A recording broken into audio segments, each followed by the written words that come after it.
Have you ever received a call that says there's a problem with your account and you didn't know whether this was actually legitimate or not? Well, sometimes people actually fall for these. These are scam phone calls, and sometimes the losses can be big. Sometimes a few $100s. One recent customer actually lost $175,000 through one of these scams. How do you protect yourself? This is Bryan Longworth, host of A Faster PC Live Technical Support. And coming up next, we're going to show you some concrete ways that you can actually protect yourself, including how you can secure your accounts to protect them from theft. Last week, we started talking about how to protect yourself if you receive a phone call that says there's a problem with your computer, or a problem with your phone, or a problem with your PayPal account, or your bank account, or your cryptocurrency account, or your trading account. How do you handle this? We actually started going over that. You can watch last Saturday's show, and you can see the two segments really two full segments of the show. We went over this, but also we did break out that first segment into a separate video. What we'll do in the description of this video, we'll link to that video, and when we post the second video segment, and we'll also, last week's show, we'll provide links, and if you're even watching the individual segments, we'll provide links to the other segments as well. But briefly, what we went over, and by the way, the reason we're talking about this is every week we have customers that come in our shop that have either received a phone call, or they received an email, or they actually saw a message on their screen that said their computer's locked, their computer's infected, there's a problem with their computer, there's a problem with their bank account, there's a fraudulent or a charge that they know they didn't actually do. They didn't actually make that charge, and that this is coming out of their account, and call this number. So we started, and we really are focusing more on the phone call, because that's the way the actual example that we're using here, where one of our customers actually lost, this is not an exaggeration, $175,000 when he received a phone call that said that there was a problem with his cryptocurrency account. And so we're going to talk about today, and we talked last week about how to implement a zero trust mindset of just not trusting the people. Don't trust people that call you on the phone. You want to verify. You want to actually call the company. Don't just look up the number, because we've seen customers that look up a number and they get the wrong company. Actually go to the website of the company, or if it's a bank account, look on your bank card. It'll have their number right on it. You can actually call them. You can see if what the person on the phone was telling you is legitimate as well. Don't even trust the caller ID, because those can be spoofed. Also, we went over, getting someone that you trust, that knows more about this maybe than you do, and utilizing them. It could be a friend, it could be a relative. Sometimes, in this case, the person did contact a relative who should have known really more, but was more trusting than he was even, and that led to a loss of $175,000.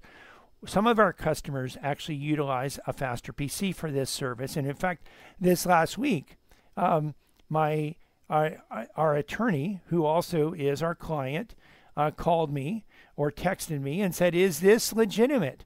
And it was not legitimate. It was a message that he got via email, and he wanted to know, and it said that there was a charge, and I think the charge was for Norton. Is this legitimate? Is this something you've subscribed us to?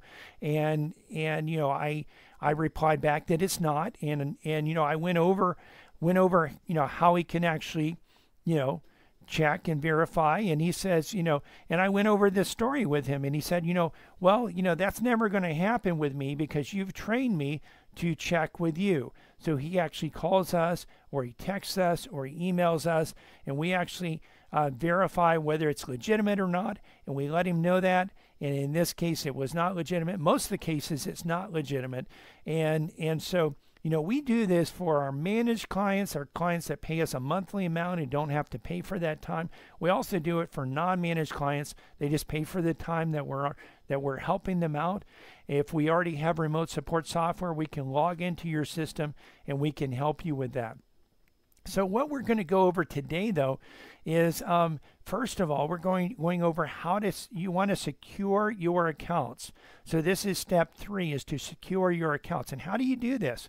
Well, first of all, you do not want to store your passwords in your browser. You want to use a secure password system. So when you store your passwords in your browser, there's a risk, a big risk to that. So with storing your passwords in your browser, someone that has the knowledge and the skill, and really they don't even have to have the knowledge and the skill, they just have to have a tool that was created by someone who has the knowledge and the skill, and then they need to have access to your computer to run that tool on your system. And by the way, this only takes seconds.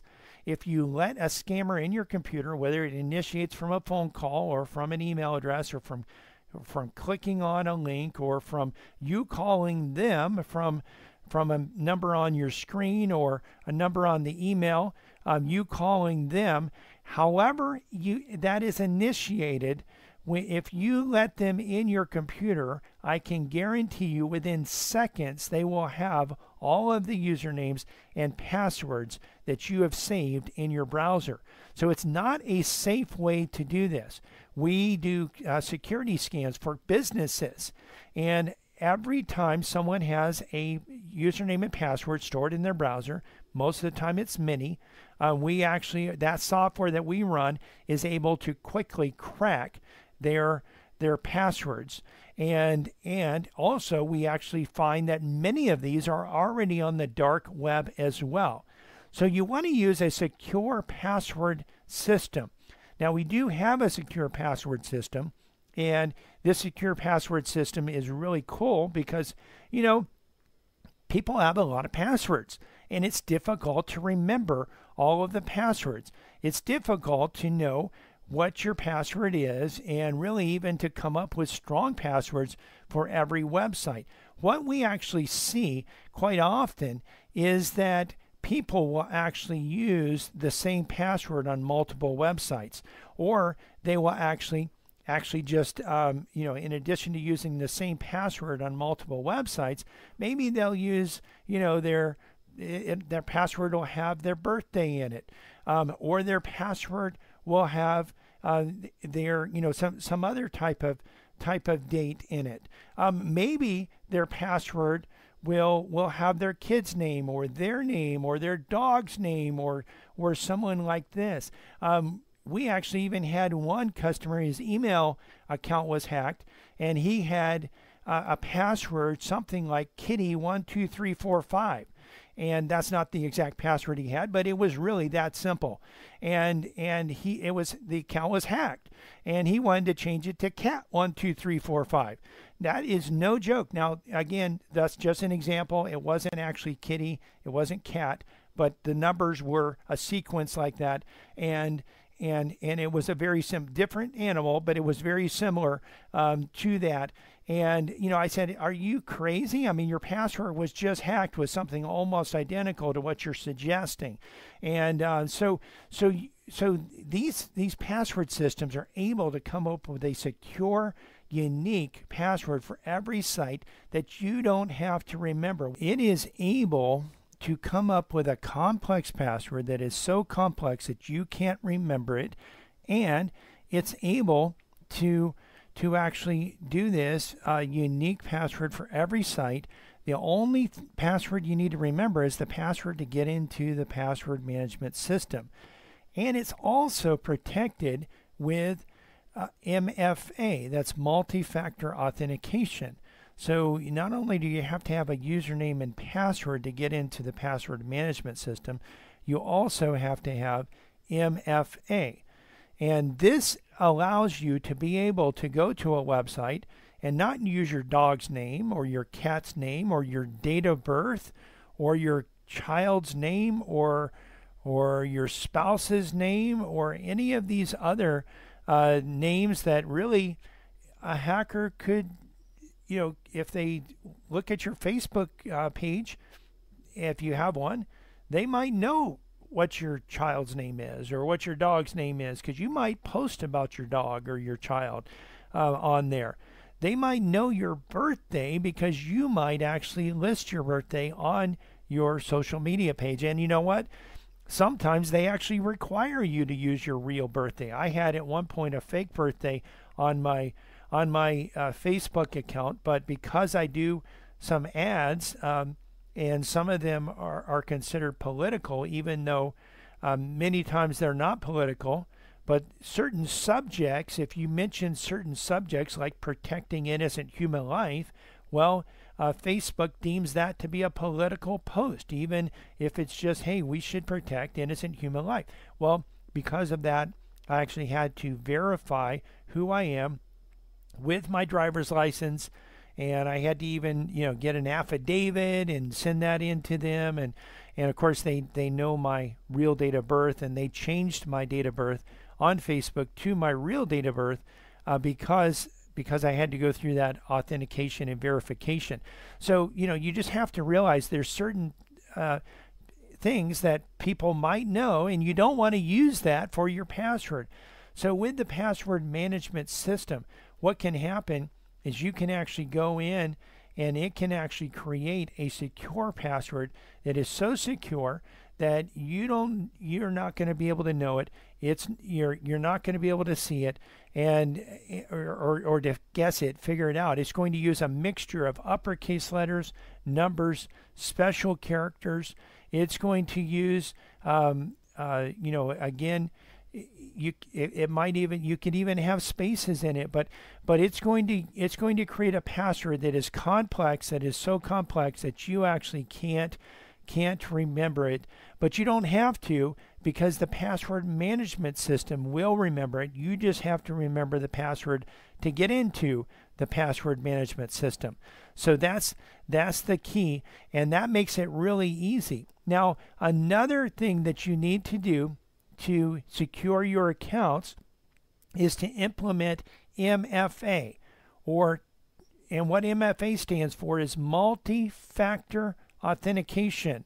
So it's not only your username and password that authenticates you to the entity, it's also a code that's either texted to you or emailed to you or provided by an authenticator app of some sort. And you can get these codes. You basically have to set up your device and get it set up where it's a part of that, where you actually have that device configured and registered with that company. It creates a unique code that's unique to you, and that changes typically every 30 seconds. Some MFAs will actually send a code where you'll have like a pop-up on your screen, and you'll actually have to select numbers that are actually displayed on your computer screen. You'll have to select those on the app, or where you'll have to enter in numbers that are displayed on your computer screen into the app and then click yes, it's me. Now, one thing that you do want to actually do is, I would encourage you, if you can use a MFA app, use that MFA app, because it's going to be more secure. It's going to work better than using it's going to be more secure than using your email address. Because you know what? If you use your email address and you haven't followed the previous steps that I mentioned, and you are storing your usernames and passwords in your browser, or the hacker has access to your computer where they would have access to your email, well, they can get that code from your email. And so using an authenticator app is even better. Now, here's another point. You never, ever, ever want to give out your authentication code from the authenticator app unless you're the one trying to log in. You wouldn't, by the way, you wouldn't give your username and your password to a hacker or a scammer. You also never, ever, ever give your MFA authorization number to anyone else on the phone. They don't need it. You don't need to give it to them. Your bank, by the way, will never ask you for this type of a code, and you don't need to give that to them. You never, if your MFA ever pops up, if the app ever pops up and asks you, are you trying to log in? Never say yes unless you are trying to log in. Don't assume that someone else is trying to log in, someone that you know and trust. You want to go back to that zero trust mentality. You're not going to trust the message that's coming up. You're actually going to investigate. You're going to say no. You know what? If you have an account that other people that you know and trust log into, they need to communicate with you that they are logging in, and you need to actually know that it's them. And really, the best way to do that would be for you to call them, not just for if they call you, hang up the phone and then call them back. Because again, as we mentioned earlier, caller IDs can be spoofed. There's even artificial intelligence today that can take your voice or your son's voice or your daughter's voice or your wife's voice and create artificial intelligence. Through artificial intelligence, they can actually use that technology to actually call you, and it can sound just like someone that you love. This is how, by the way, we've had customers that have had this type of situation where they receive a call and the caller sounds like their grandson or their granddaughter, and the caller says, hey, I'm in trouble. Can you send me some money? And listen, don't tell my parents because I don't want them to know.